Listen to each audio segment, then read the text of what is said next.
Никто не ожидал, что крошечный котенок по кличке Бабук, впервые появившийся на ферме, со временем станет полноправным хозяином этих мест. Он был настолько мал и беззащитен, что даже те, кто ухаживал за животными, почти не замечали его. Бабук рос в небольшой амбарной каморке, где его подкармливали объедками, лишь бы он выжил. Однако день ото дня котенок становился все смелее и увереннее. Его выразительные умные глаза и серебристая, лоснящаяся шерсть притягивали взгляды не только людей, звери тоже начали ощущать его присутствие. Бабук не был обычным котенком. В его глазах таилась некая особая сила, которую никто не мог объяснить, но которую все чувствовали. Поначалу фермеры не знали, как относиться к этому животному. Не опасно ли оно? Но когда Бабук подрос, начали твориться странные вещи. Он стал бродить по ферме, и все местные обитатели следили за ним. Куры, стоило ему пройти мимо их вольера, поднимали такой гвалт, будто встретили самого страшного врага. Поросенок, который раньше отличался дерзостью, завидев Бабука, прятался в угол за своим собратом. А самое удивительное происходило с быками. Когда Бабук направлялся к их кормушке, высунув хвост, касался ими носов, а они шарахались в стороны, словно перед ними был настоящий царь. Бабук рос сильным и красивым, и вскоре фермеры не могли не признать, его присутствие на ферме внушает уважение. Временами котенок оставался рядом с людьми, наблюдая за ними без малейшего страха. Он стал любимцем хозяев, но в его взгляде читалось нечто большее. Когда он смотрел на старого быка-барона, тот отводил глаза. Бабук не понимал причин, но чувствовал, его особая аура заставляет всех вокруг почитать его. Когда настал момент, что и сами фермеры стали ему покоряться, они заметили странную перемену. Животные, которых котенок раньше не боялся, теперь избегали его. Кошки, прежде забиравшиеся на самые высокие стойки и крыши, спешили убраться прочь, едва он появлялся в поле. Быки, например, обходили место, где он гулял, хотя раньше спокойно паслись рядом. И вот однажды Бабук, уже взрослый кот, подошел к бычьей кормушке. Барон, самый крупный из быков, мрачно повел остальных в дальний угол за изгородь, там они замерли, не смея даже взглянуть на кота. А Бабук стоял у кормушки и смотрел на них с такой уверенностью, что, казалось, сам ветер затих. В такие минуты весь мир словно замедлялся, и только он один правил этим миром.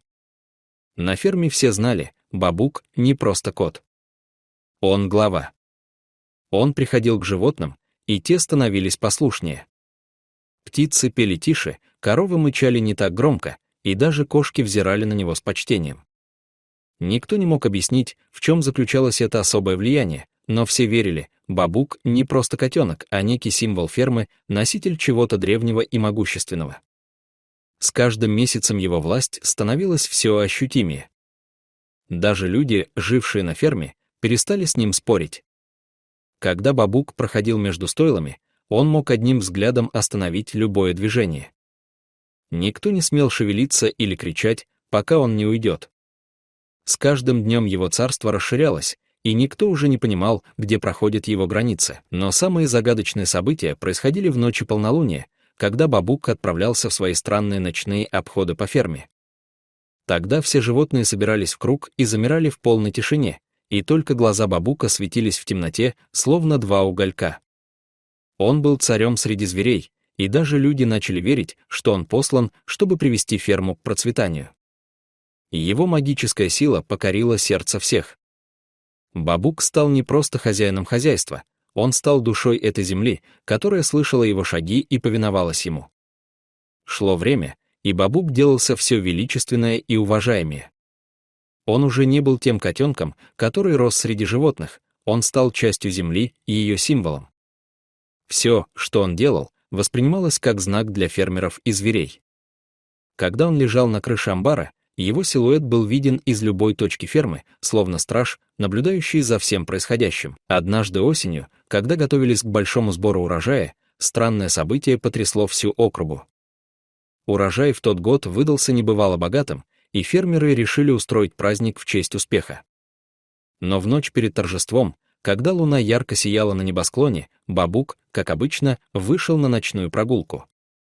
Однако на этот раз он прошел не только знакомыми тропами, но и направился к лесу за фермой. Там было тихо и сумрачно, и в старом лесу не было ни души, кроме одного заблудившегося зайца, который в испуге умчался во тьму. Бабук двинулся еще дальше, до самого края леса, где земля становилась каменистой, а воздух — холоднее. Внезапно он остановился. Он ощутил нечто странное.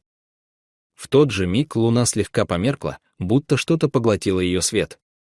Бабук почувствовал, как вокруг него собирается нечто невидимое, могучее и древнее.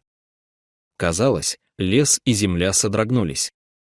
И тогда кот ощутил, как к нему присоединяются иные существа, не звери, а силы самой природы. Его тело наполнилось невероятной энергией, в глазах загорелся свет. Он стал тем, кем не был прежде.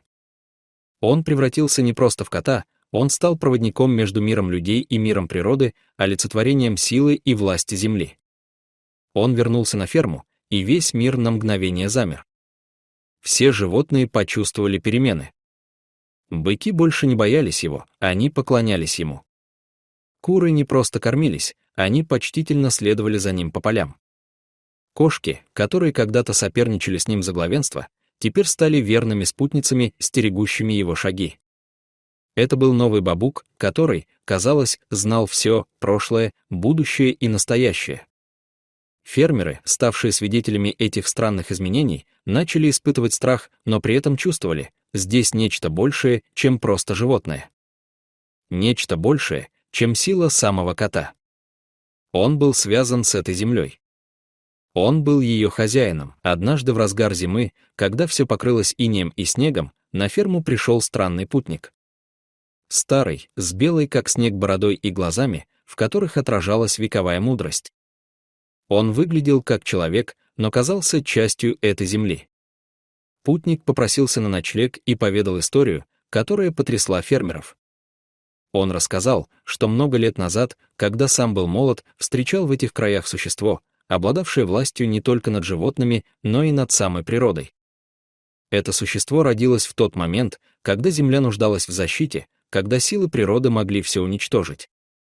Путник был частью древнего предания и знал, тот, кто станет хозяином этой фермы, окажется хранителем всей земли. И вот теперь, когда Бабук вырос, он, похоже, и стал этим хранителем. Когда путник покинул ферму, оставив после себя лишь туманную дымку, фермеры стали относиться к Бабуку не как к домашнему питомцу, а как к подлинному духу этой земли. Он больше не был просто котом. Он стал символом силы и мудрости, и всякий, кто приближался к ферме, чувствовал это. Люди говорили, что Бабук вездесущ. Его присутствие ощущалось в каждом шаге животных, в каждом дуновении ветра, в каждом листе на деревьях. Все, что происходило на ферме, было связано с ним. Бабук стал не только властью, но и защитой этой земли. Он знал, что его роль важна не только для фермы, но и для всего мира вокруг. Он был ее хранителем. И его взгляд оставался таким же глубоким и могущественным, как сама земля. Так прошли годы. Бабук продолжал править фермерским хозяйством. С каждым годом его влияние росло, и фермеры перестали пытаться понять, как это возможно. Они просто принимали его власть. Никто не осмеливался перечить, когда он проходил по полям. Даже самые сильные животные, быки, лошади, коровы, уважали его и даже боялись. В его глазах они видели свою судьбу. Он был их господином.